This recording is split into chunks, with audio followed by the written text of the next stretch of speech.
Keluarga Ardiansyah baru saja memutuskan untuk pindah ke sebuah rumah tua di sebuah desa terpencil. Rumah itu adalah warisan dari keluarga istri Ardiansyah, Mira, yang telah lama tidak dihuni. Meskipun tampak usang dan penuh debu, rumah itu memiliki daya tarik tersendiri. Ardiansyah merasa ini adalah kesempatan yang baik untuk memulai kehidupan baru bersama istrinya dan anak mereka, Dito, yang baru berusia 10 tahun. Mereka memutuskan untuk memperbaiki rumah tersebut dan menjadikannya rumah yang nyaman. Namun, tanpa mereka sadari, rumah itu memiliki kisah kelam yang telah lama terpendam. Pada malam pertama mereka tinggal di rumah baru itu, perasaan aneh mulai muncul. Ardiansyah merasa seolah ada yang mengawasi, namun ia menganggapnya sebagai perasaan biasa akibat kepindahan mereka. Namun, pada tengah malam, suara langkah kaki terdengar keras dari lantai atas meskipun tidak ada seorang pun di sana. Awalnya, Ardiansyah berpikir itu hanya suara angin atau mungkin hewan, namun ketika benda-benda mulai bergerak sendiri di dalam rumah, rasa cemas mulai menyelimuti mereka. Mira, yang memiliki indera keenam, merasakan sesuatu yang lebih dari sekadar kebetulan. Ia mulai merasa ada kekuatan tak terlihat yang mengintai mereka di dalam rumah itu. Namun, ia tidak mengungkapkan kekhawatirannya kepada suaminya. Ia mencoba untuk mencari penjelasan rasional terlebih dahulu. Namun, semakin lama ia berada di rumah itu, perasaan cemasnya semakin kuat. Ardiansyah, yang awalnya merasa tenang, akhirnya mulai merasakan ketegangan yang sama. Ada sesuatu yang tidak beres dengan rumah itu. Keanehan semakin terasa saat Dito mengaku melihat seorang wanita berpakaian putih berjalan di lorong rumah. Dito menggambarkan wanita itu dengan sangat jelas pucat, wajahnya kosong, dan matanya tampak seperti tidak hidup. Dia merasa sangat ketakutan dan tidak bisa tidur setelah melihat sosok tersebut. Ardiansyah dan Mira yang terkejut mendengar cerita anak mereka, mulai mencari tahu lebih dalam mengenai sejarah rumah itu. Mereka pergi ke desa terdekat untuk bertanya kepada warga setempat. Saat mereka berbicara dengan beberapa orang tua di desa, mereka mendengar cerita yang mengejutkan. Ternyata, rumah yang mereka tinggali berdiri di atas tanah yang dulunya digunakan sebagai kuburan. Namun, itu bukan kuburan biasa. Di bawah rumah itu terkubur seorang wanita bernama Siti. Siti adalah seorang gadis muda yang dibunuh dengan sangat kejam oleh keluarganya sendiri beberapa dekade yang lalu. Kisah ini tersembunyi karena keluarga Siti adalah keluarga terpandang dan kaya di desa tersebut, dan mereka memiliki pengaruh besar. Siti jatuh cinta pada seorang pemuda dari keluarga miskin, yang tentu saja tidak disetujui oleh orang tuanya.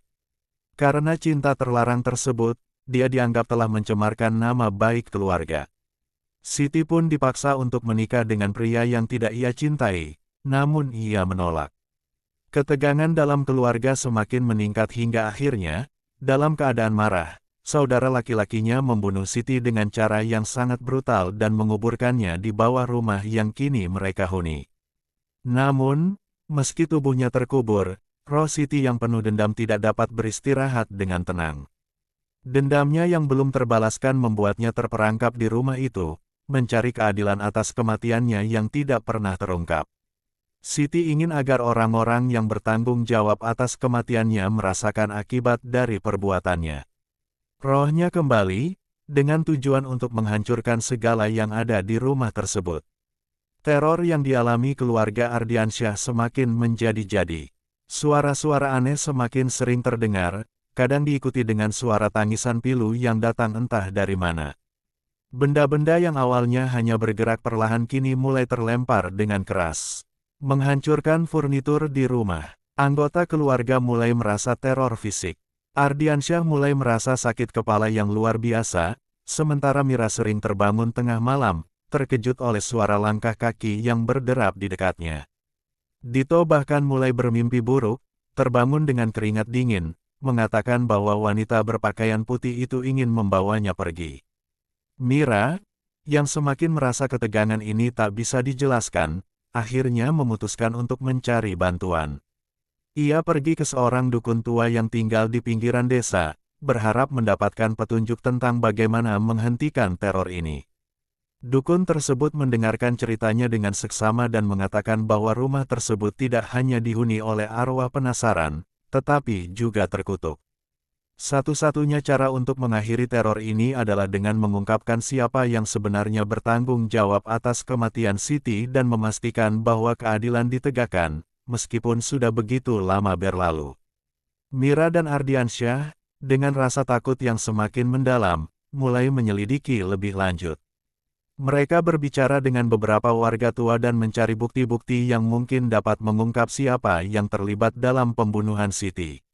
Mereka menemukan bahwa banyak orang yang sudah tahu tentang kejadian ini, namun semua orang memilih untuk diam.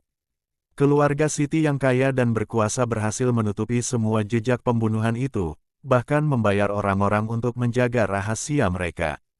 Akhirnya, Ardiansyah dan Mira menemukan seorang saksi yang masih hidup, seorang wanita yang saat itu bekerja sebagai pembantu di rumah keluarga Siti.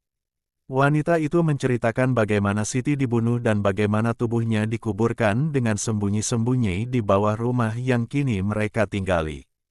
Wanita itu juga memberitahu mereka bahwa ada seorang anggota keluarga Siti yang masih hidup dan tahu tentang peristiwa tersebut. Namun, orang itu sangat kuat dan memiliki pengaruh besar di desa, sehingga tidak ada yang berani melawan mereka. Dengan bantuan sang dukun, Ardiansyah dan Mira memutuskan untuk melakukan ritual pemanggilan roh Siti, berharap untuk bisa mengungkap kebenaran di depan umum dan memberikan keadilan untuknya. Ritual tersebut dilakukan di malam hari, dengan suasana yang sangat mencekam. Ketika roh Siti akhirnya muncul, kemarahan yang ia rasakan begitu kuat dan tak terkendali. Benda-benda di sekitar mereka terlempar dan pecah, angin kencang berputar di dalam ruangan, dan suara teriakan penuh dendam memenuhi udara. Roh Siti menuntut agar orang-orang yang bertanggung jawab atas kematiannya dihadapkan pada kenyataan dan menerima akibat dari perbuatan mereka.